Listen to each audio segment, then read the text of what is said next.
Hello बच्चों, स्वागत है आप सभी का हमारे इस चैनल पर। बच्चों, हम लोग मध्यकालीन भारतीय इतिहास में मुग़ल काल पढ़ रहे हैं और मुग़ल काल में पिछले वीडियो में हम लोगों ने शाहजहाँ को कंप्लीट कर लिया है। शाहजहाँ के बाद जो शासक बनता है वो औरंगज़ेब बनता है और इसका शासनकाल रहता है 1658 से लेकर 1707 तक और ये अंतिम महान मुग़ल बादशाह था। पूरा नाम था इसका अबुल मुजफ़्फ़र आलमगीर। तो याद रखिएगा, आलमगीर भी औरंगज़ेब को ही कहते हैं। परिचय की बात करते हैं थोड़ा सा इसके। इसका जन्म 3 नवंबर को हुआ था 1618 ईस्वी में उज्जैन के दोहद स्थान पर। उज्जैन में एक स्थान है दोहद, मध्य प्रदेश में इसका जन्म हुआ था। इसके माता पिता शाहजहाँ और मुमताज़ महल, यानी मुमताज़ महल इसकी माता थीं और पिता इसके शाहजहाँ थे। उपाधि मैंने बता ही दिया, अबुल मुजफ़्फ़र आलमगीर। शासनकाल 1658 से 1707 और शासक बनने से पहले ये दक्षिण का सूबेदार था। ठीक है, सूबेदार।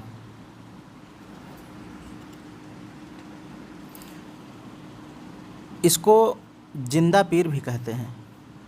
याद रखिए, क्या कहते हैं? जिंदा पीर। हाफिज़ भी कहा जाता था क्योंकि इसको पूरा कुरान याद था।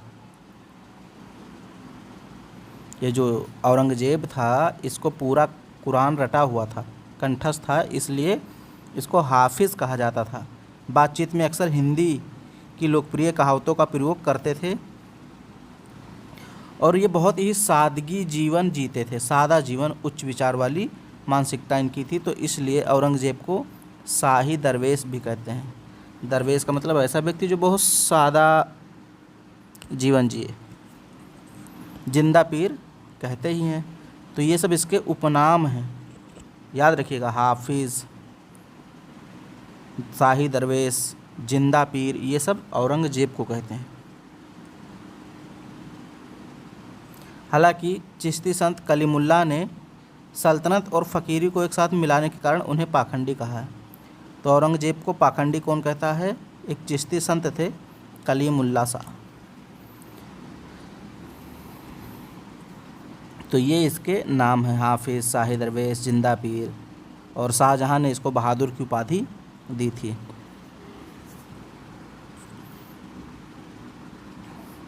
अब इसका 2 बार राज्याभिषेक होता है।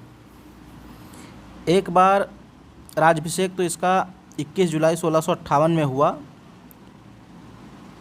हालांकि ये वाला राज्याभिषेक इसका आगरा में हुआ था।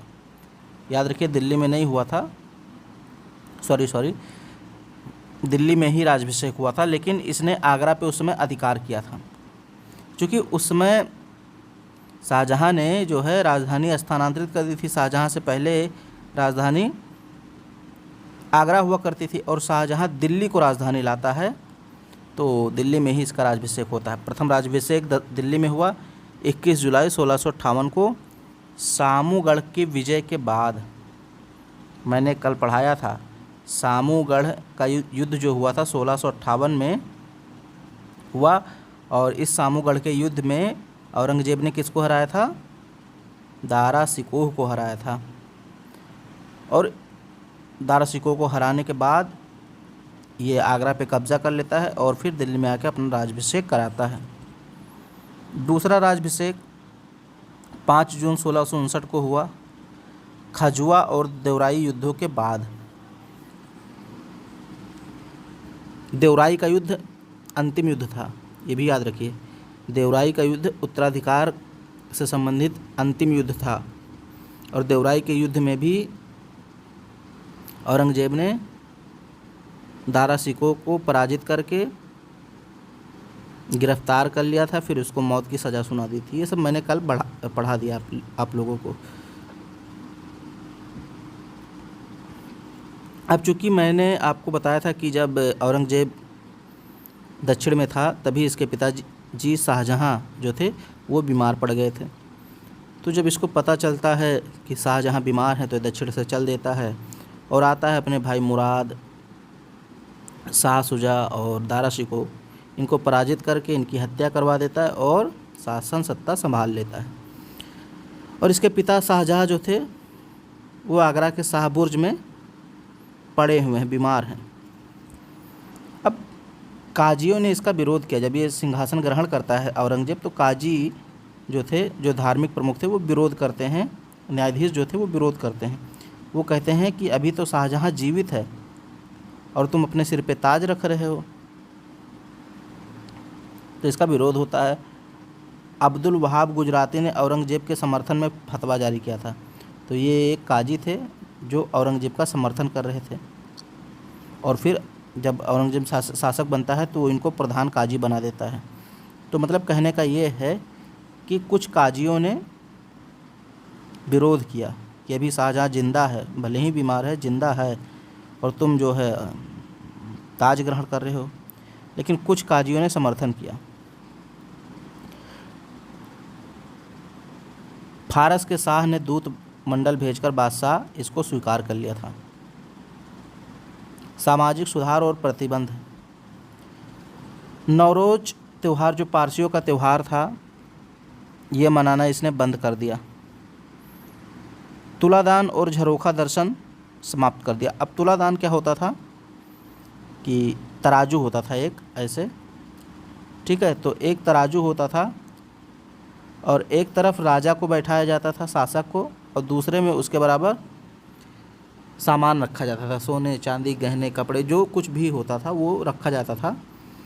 फिर उसको दान में दिया जाता था, यानी कि राजा के बराबर चीज़ों को दान में देना। तो वो तुलादान प्रथा था, इसको औरंगजेब ने समाप्त किया। झरोखा दर्शन को भी समाप्त किया। झरोखा दर्शन का कहने का मतलब ये है कि जो अकबर और उनकी जो पत्नी होती थी, या जहांगीर, या जो भी मुग़ल शासक होते थे, वे अपनी पत्नियों के साथ झरोखा दर्शन देते थे, यानी महलों से लोगों की समस्याएं सुनते थे, महलों की खिड़कियों से, झरोखों से, और जनता नीचे खड़ी होती थी। तो ये था झरोखा दर्शन। इन सारी चीज़ों को औरंगजेब बंद कर देता है। दरबार में होली और दीपावली मनाने पर 1668 में रोक लगा देता है। तो जितने अन्य धर्मों के त्यौहार थे, याद रखिए, ये पारसियों का त्यौहार नवरोज़ था, होली और दीपावली हिंदुओं का त्यौहार था, इन सारी चीज़ों को ये बंद कर देता है। फिर धार्मिक आचरण देखो तो सिक्कों पर कलमा खुदवाना बंद कर देता है, अपमान से बचाने के लिए। इसका कहना था कि सिक्कों पर कलमा खुदवाने से शासक का अपमान होता है। पीरों की मज़ार पर गुरुवार को दीपक जलाने पर भी रोक लगा दिया। जो पीर होते थे, इस्लाम धर्म में जो संत होते थे, उनके मज़ार पर गुरुवार को दीपक जलाया जाता था, इस पर भी इसने रोक लगा दिया। सती प्रथा पर पूर्ण रूप से प्रतिबंध लगाता है 1663 में, याद रखिएगा, ये इम्पॉर्टेंट है। अकबर भी सती प्रथा को समाप्त करने का प्रयास करता है, लेकिन वो सफल नहीं हो पाता। लेकिन ये जो औरंगजेब है, ये पूरी तरीके से 1663 ईस्वी में सती प्रथा पर रोक लगा देता है, और अकबर के प्रयासों से भी अधिक सख्त कदम उठाया था इसने। एक अधिकारी होता था मुग़ल दरबार में, मुहतसिब। ये नैतिकता के रक्षक होते थे। ये लोगों को देखते थे कि क्या कुरान के अनुसार सारी चीज़ें हो रही हैं कि नहीं। तो ये मुहतसिब अधिकारी क्या था? नैतिकता का रक्षक, यानी ये नैतिक चीज़ों को देखता था। शासन प्रशासन कुरान के नियमों के अनुसार, शरीयत के नियमों के अनुसार चले, सभी लोग शिष्टाचार से रहें, ये सारी चीज़ें मुहतसिब निर्धारित करता था, देखता था। और प्रथम मुहतसिब कौन था? मुल्ला औजवाजी। सार्वजनिक नैतिकता की बात करें तो जुआ घरों और वेश्यावृत्ति को रोका, यानी कि भाई कोई जुआ ना खेले, वेश्यावृत्ति की प्रथा जो है उसको भी इसने रोका, यानी जो अनैतिक काम है उसको इसने हटाया। सार्वजनिक स्थान पर जो मादक द्रव्य जैसे भांग शराब लोग पीते थे, इसको भी इसने रोक दिया।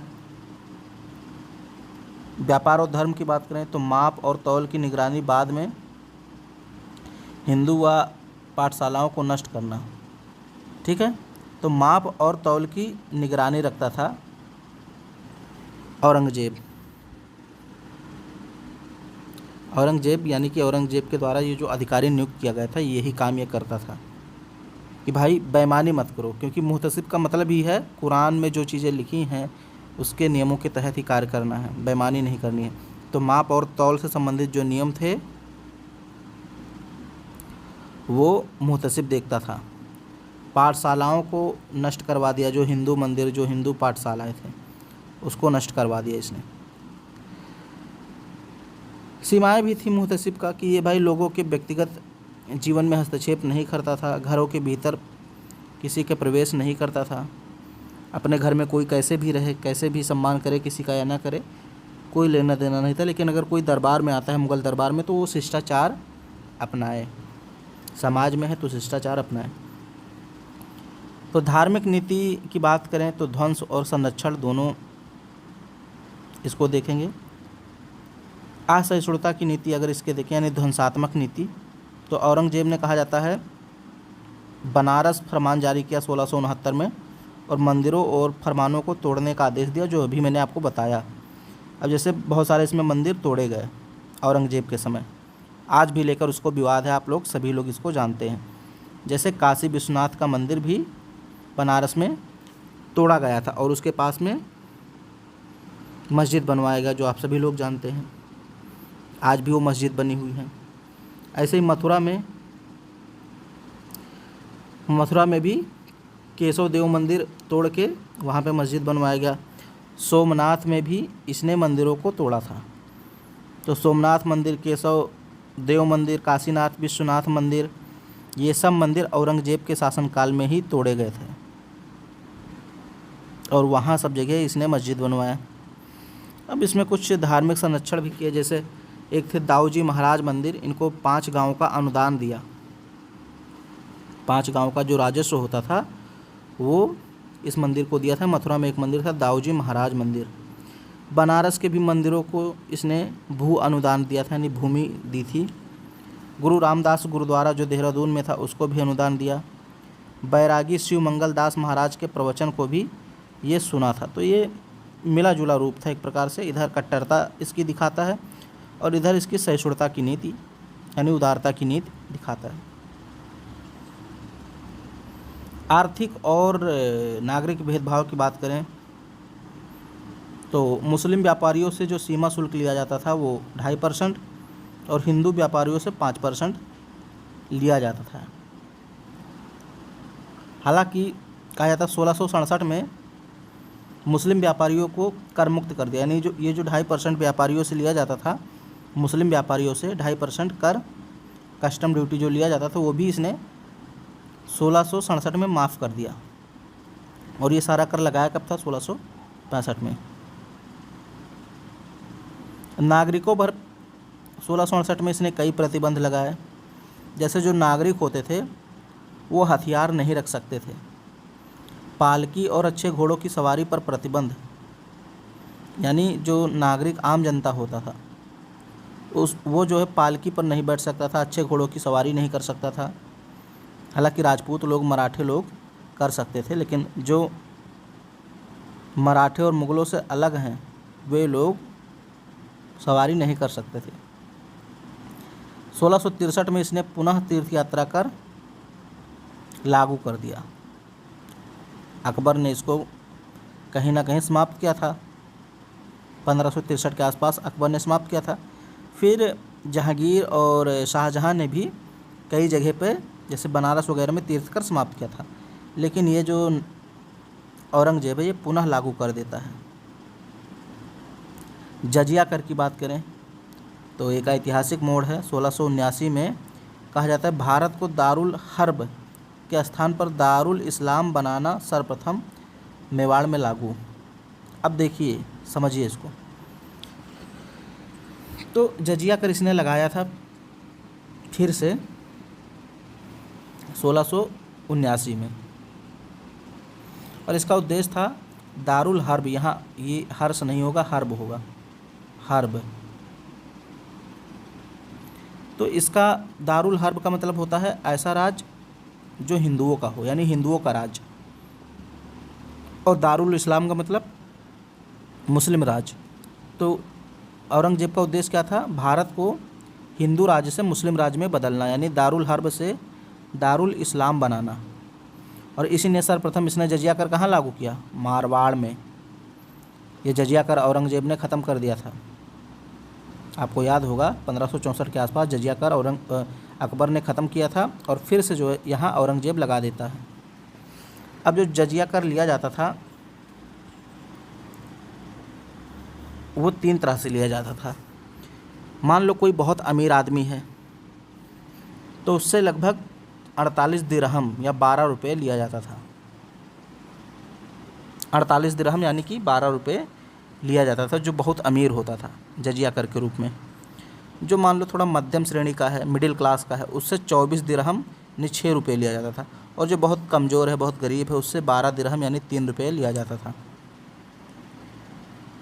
खफ़ी खान का कहना था कि जजिया के तहत लाखों में इकट्ठी की गई रकम का थोड़ा सा हिस्सा भी शाही खजाने में नहीं पहुंचता था।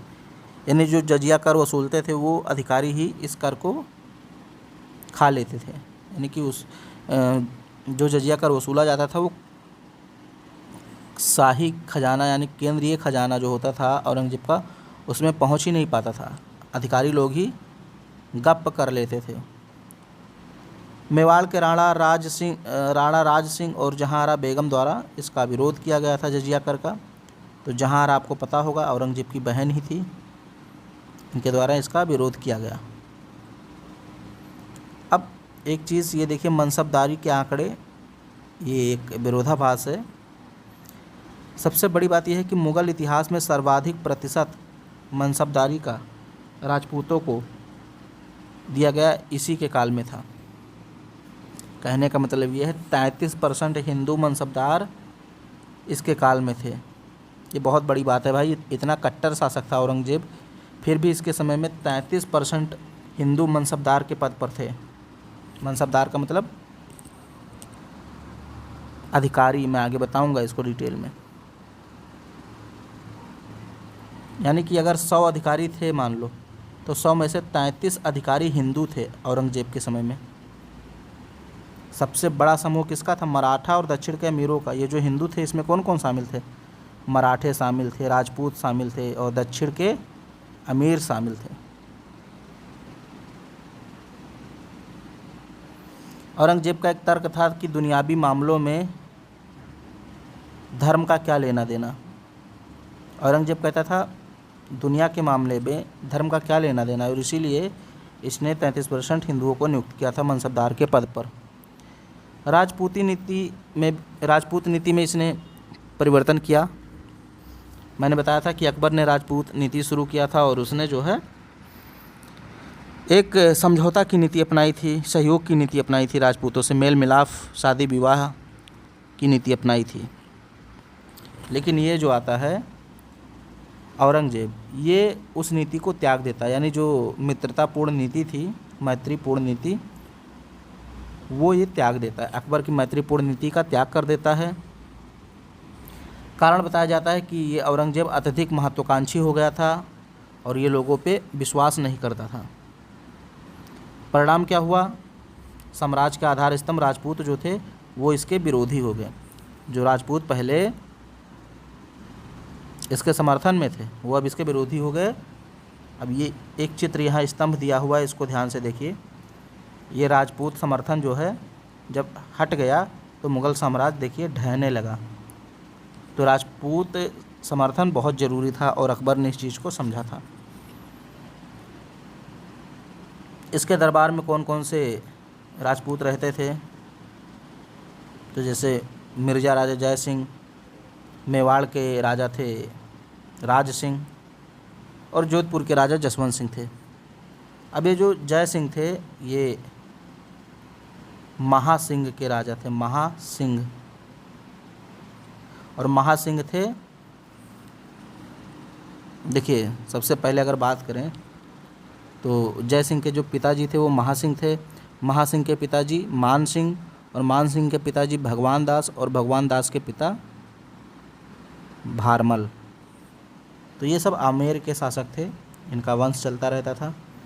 मेवाड़ के शासक इधर राजा राज सिंह थे और इधर जो हैं राजा जसवंत सिंह हैं जोधपुर के। तो मेवाड़ में वही जो है महाराणा प्रताप वाली शाखा चली आ रही थी।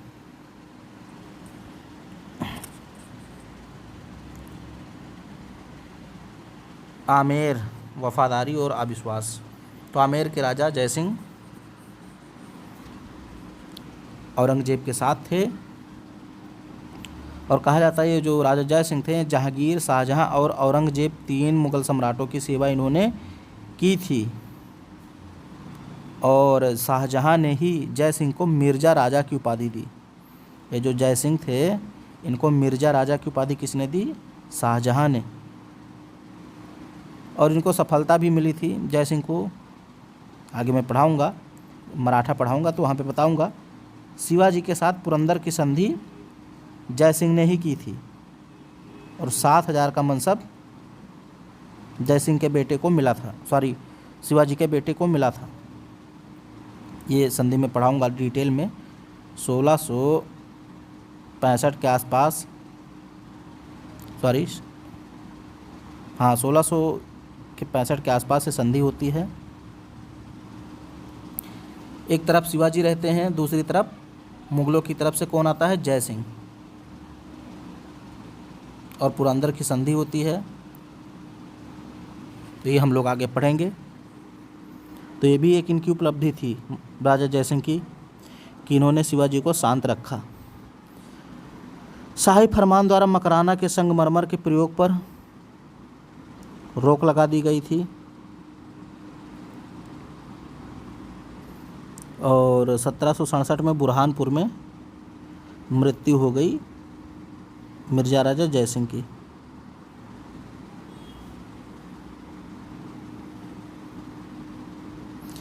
ये तो आमेर हो गया। अब हम बात करते हैं मारवाड़ संकट। कुफ्र का दरवाज़ा। आज कुफ्र का दरवाज़ा टूट गया। औरंगजेब जो है जसवंत सिंह की मृत्यु पर 1678 में क्या कहता है? आज कुफ्र का दरवाज़ा टूट गया।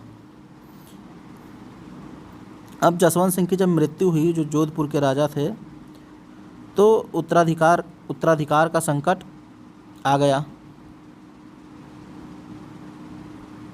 जोधपुर मारवाड़ के आसपास का क्षेत्र था, तो उत्तराधिकार का संकट आया। औरंगजेब ने अजीत सिंह के बजाय इंद्र सिंह को समर्थन दिया। टीका यहाँ नहीं, यहाँ पे समर्थन होगा। अजीत सिंह को शासक मानने से इस्लाम धर्म को स्वीकार करने की शर्त रखी गई। औरंगजेब ने अजीत सिंह से कहा कि अगर आप इस्लाम धर्म स्वीकार कर लेंगे तो हम आपको शासक बनाएंगे। परिणाम क्या हुआ? जो वहाँ के राठौर थे उन्होंने विद्रोह कर दिया और दुर्गादास राठौर के नेतृत्व में यह विद्रोह हुआ था। दुर्गादास राठौर के नेतृत्व में किसी तरह औरंगजेब के चंगुल से अजीत सिंह को बचाया गया और सिरोही के कालिंदी गांव में उनको सुरक्षित छिपा दिया गया। राठौरों ने विद्रोह करके औरंगजेब के चंगुल से अजीत सिंह को छुड़ा लिया। 1680 में मेवाड़ के साथ राठौर सिसोदिया गठबंधन हुआ। राठौर सिसोदिया का मतलब क्या है? सिसोदिया जो थे महाराणा प्रताप के वंशज के थे और राठौर मारवाड़। ठीक है, तो सिसोदिया कहाँ शासन कर रहे थे? मेवाड़ यानी चित्तौड़ पे, और राठौर शासन कर रहे थे मारवाड़ जोधपुर के आसपास। तो इन दोनों राजपूतों ने 1680 में गठबंधन कर लिया और औरंगजेब के पुत्र अकबर, औरंगजेब का एक पुत्र था जिसका नाम अकबर था, इसको अपनी ओर इन्होंने मिला लिया और फिर 30 वर्षीय युद्ध चला 1679 से लेकर 1709 तक। हालांकि 1707 में ही औरंगजेब की मृत्यु हो जाती है। मुगलों से युद्ध करते रहे ये जो राजपूत थे, राठौर और सिसोदिया, ये मिल करके मुगलों से युद्ध करते रहे और परिणाम क्या हुआ? 1709 में बहादुर शाह प्रथम, जो मुगलों का बादशाह बनता है औरंगजेब की मृत्यु के बाद, उसने अजीत सिंह को मारवाड़ का शासक स्वीकार कर लिया। कर्नल टॉड ने उन्हें राठौड़ों का यूलिसीज कहा। जो दुर्गादास थे इनको क्या कहा? राठौरों का यूलिसीज।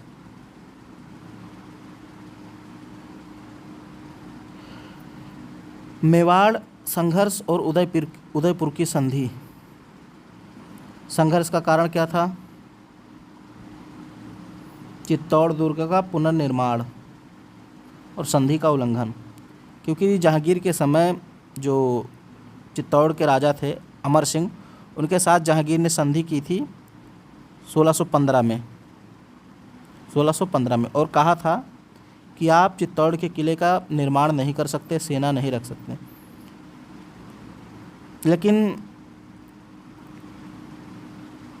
जो अमर सिंह थे उनके बेटे कर्ण सिंह का बेटा जब शासक बनता है, कर्ण सिंह का बेटा जब शासक बनता है तो चित्तौड़ का फिर से निर्माण करना शुरू कर देता है। इससे जो है औरंगजेब गुस्सा जाता है। वो कहता है तुमने हमारे दादा के समय हुए संधि का उल्लंघन किया है और जो है आक्रमण कर देता है।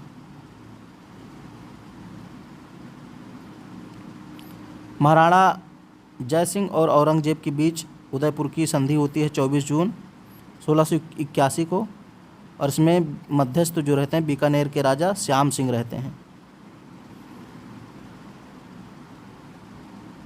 शर्त क्या था? जजिया के बदले मादलपुर, मांडल और बिदनौर के परगने मुगलों के दे दिए गए।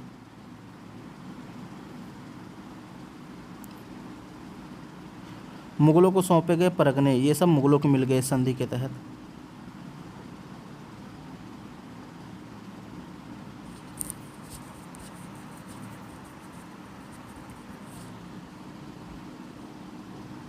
बाकी बहुत सारी चीज़ें इसमें एक्स्ट्रा लिख दी गई हैं, जैसे ये सारी चीज़ें तो आप इसको इग्नोर कर सकते हैं, याद करना चाहें तो याद कर सकते हैं।